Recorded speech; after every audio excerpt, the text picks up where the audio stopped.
Aya ya kwanza. Kifo cha mbunge. Mbunge alipoliwa. Waliweza kujua nani alimuua katika chini ya siku 2.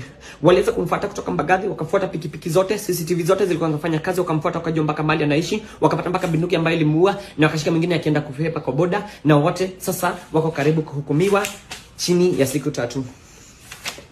Aya ya pili. Aya ya pili.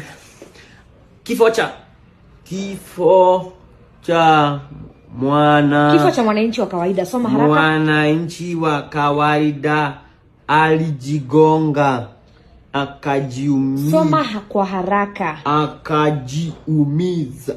Hatuwezi baini sababu CCTV.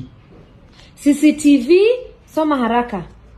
Wachunguzi wakabaini upasuaji, alinyongwa na kupigwa. Hauoni ama nini?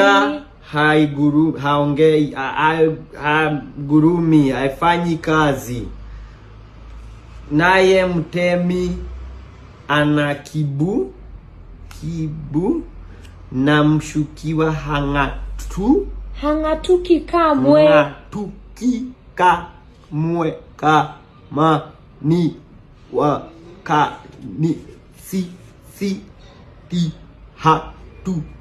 hatutaki